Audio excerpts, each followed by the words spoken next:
D'accord. Alors je vous pose la question, il a révolutionné le PSG, est-ce qu'il a réussi l'impossible dans ce club qu'on disait incoachable, mal dirigé et sous l'emprise de la République des joueurs? Bon, on va faire simple, voilà, il y a 6 oui. Je voulais maintenant. Il y a 6 oui, mais il y a une nuance chez Djibril. Ouais. Expliquez-moi. Non, je voulais maintenant parce que c'est un... Mais vous avez mis oui, je vous ai Oui. pas mis la pression, Oui, hein. oui. Parce que c'est un entraîneur qui a quand même de la bouteille, qui a de l'expérience, c'est un très très bon entraîneur, qui a une très bonne équipe. Donc pour moi, c'était une histoire de temps. Donc c'est le. Mais rappelez-vous ce qu'on disait. Oui, mais c'est le mot impossible, comme s'il avait pas de qualité dans son groupe. Il a des joueurs de qualité. Il fallait juste qu'il trouve les bons leviers, et les bons mots à faire passer dans l'équipe. Et parce qu'il y a de la qualité dans cette équipe. Donc c'est le mot impossible, comme s'il avait une équipe de DH et qu'il avait atteint. Les quarts de finale de Ligue des Champions, il a une équipe quand même de qualité. C'était juste voilà, mettre les têtes droites et à faire réaliser aux joueurs qu'il y avait de la qualité dans cette équipe. Et c'est vrai, vous Bruno qui suivez au quotidien le Paris Saint-Germain, on se demandait l'an dernier combien de fois on a utilisé le mot incoachable. Enfin je dis l'an dernier, ça pouvait être les années d'avant. Ils les ont tous essorés, épuisés. Cette interview terrible de Pochettino dans le journal L'Équipe qui disait au PSG, tu viens pour faire ce qu'on te dit de faire et pas avec tes idées. Là, le moins qu'on puisse dire, c'est qu'il est avec ses idées, qu'il les a imposées. Indépendamment même, comme ça je vais aller plus sur le terrain du back-office que du jeu, là où était Djibril, à faire plier ce club sous son emprise. Vous vous rappelez de Jean-Michel Aulas qui disait « Je cherche un conducteur pour ma F1 ».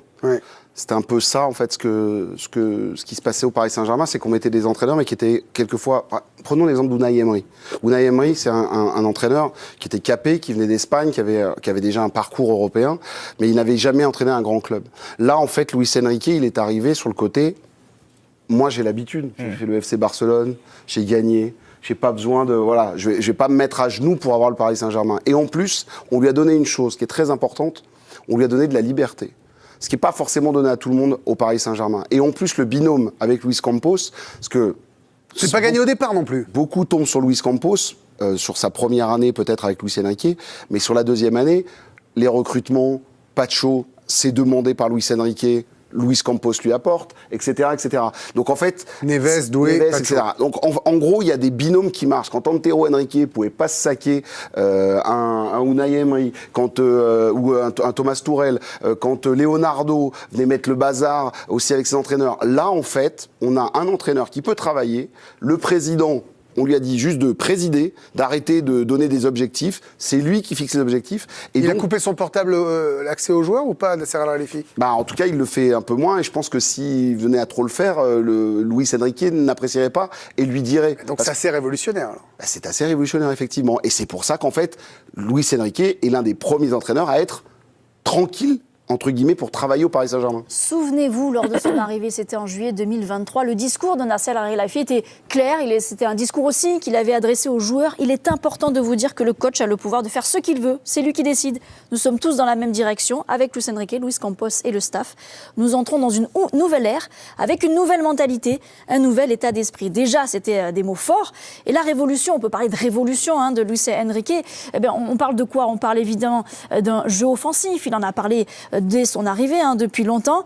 Il a effectivement la main aussi sur le mercato, on demande son avis et il est entendu. Il est prêt à faire des choix forts, comme mettre par exemple Mbappé remplaçant, Dembélé sur le banc ou encore titulariser Safonov. Et puis il y a aussi cet assouplissement de son management à l'automne dernier, quand ça commençait à se crisper un petit peu.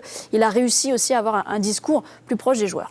Olivier Rouillet, vous avez été coach, je le dis pour les plus jeunes qui ne le savent peut-être pas forcément, non, mais en plus d'avoir été international, tout ça, y a un truc qui paraissait fou, c'est qu'ils en avaient fait une grande marque, très bien, ils ont obtenu des parcours, des titres en France. Il n'y avait pas à proprement parler d'équipe, à part peut-être à un moment celle où il y avait les Maxwell, Ibra, vous voyez, mais ils n'ont pas été très loin, eux, ils sont arrêtés en quart ou un truc comme ça. Est-ce que là, sa plus grande réussite pour vous, c'est d'avoir fait naître une équipe de foot au PSG ? Je pense que c'est une évidence comme le nez au milieu de la figure.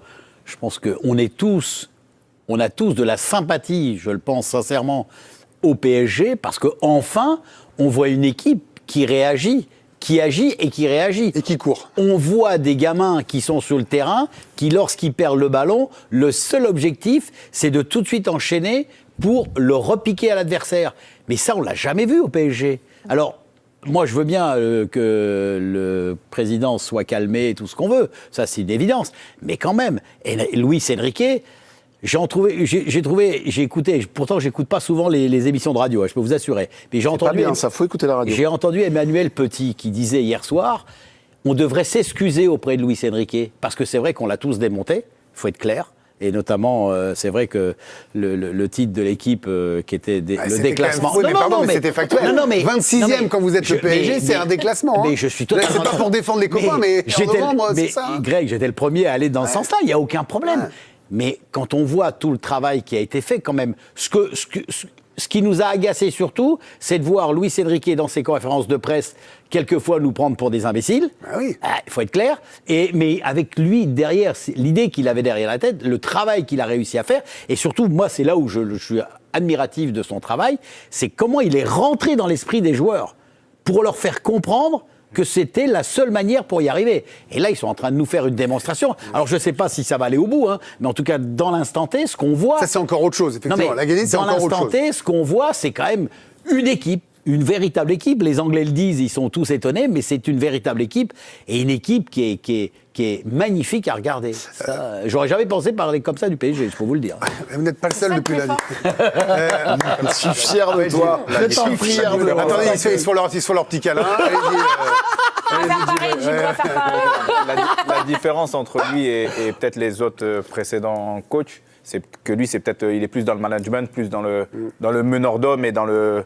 Les autres ont essayé avant. Oui, mais lui, c'est peut-être plus naturel et... On l'écoute davantage, c'est ça voilà, c'est peut-être plus ça qu'il a que Unai Emery, par exemple. Ce que vous disiez, tout le monde peut-être connaît votre histoire, vous avez bien connu ce club de l'intérieur, le Paris Saint-Germain également. Vous avez connu donc une année aux côtés de Luis Enrique. En vrai, c'était imaginable que le club se transforme comme ça ? En vrai, si, quand on le côtoie, si. Parce qu'il arrive avec de telles certitudes de là où il va. Pour le coup, il y en a quand même qui sont montés dans le train dès le début, en se disant, on a l'impression qu'il sait tellement où il va depuis le début. Il affiche ses principes et il n'en démordra pas. Et c'est pour ça qu'on l'a mis là.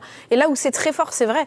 Si on nous demandait il y a 4 mois, là, la même question. Est-ce qu'on s'imaginait que ce PSG, avec une équipe de jeunes, sans Mbappé, un Dembélé qui met 30 buts, allait éliminer la meilleure équipe d'Europe en s'arrachant comme ça sur le terrain ? Mais j'aurais dit, moi, impossible. Pour le coup, autant Luis Enrique qu'il est. Et là, il a réussi à changer à la fois la perception de cette équipe et l'ADN qu'elle a sur le terrain. Non, mais très, très fort. À l'intérieur du club même. Ouais. Mais à l'intérieur parce qu'on avait quand même l'impression que c'était... Non, on le sentait, Greg. Très bien, mais expliquez-nous. Moi, pour le coup, dès le premier jour où il était là, j'ai fait sa toute première interview, c'est-à-dire il venait d'être présenté par Nasser El Khelaifi, première interview avec lui, il arrive et il dit, voilà comment je vais faire. Déjà, moi, il n'y aura plus de statut, il n'y aura plus de stars, il y aura du mérite. Ça veut dire que pour être sur le terrain, oui, mais ici... Il y a plein de coachs qui le disent, puis au Paris Saint-Germain, dans un contexte tel que Paris Saint-Germain, avec la pression et le manque de temps qu'on laisse au coach, tous l'ont dit, peu ont réussi à le faire. Lui, il a dit, moi je viens pour ça. Et c'est comme ça ou pas autrement. PSG, pas PSG, Nasser El Khelaifi, pas Nasser El Khelaifi, ce sera comme ça. Et c'est pour ça qu'ils ont été le chercher. Dès le début, dès sa première interview, il a dit, je ne sortirai pas de ma route. Et il avait de telles convictions.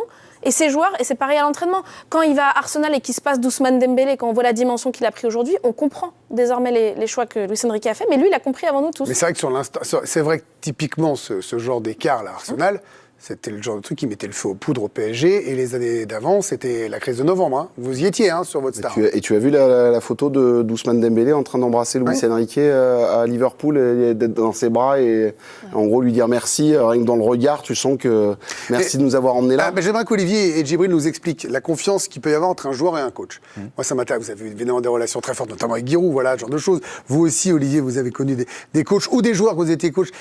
Qu'est-ce qui fait qu'à un moment, il y en a un qui vous embarque, vous vous dites il a raison. C'est les résultats ? C'est parce que vous vous sentez à l'aise sur... Non mais expliquez-nous, parce que nous, on n'y a jamais été. C'est parce que tu te sens bien avec lui.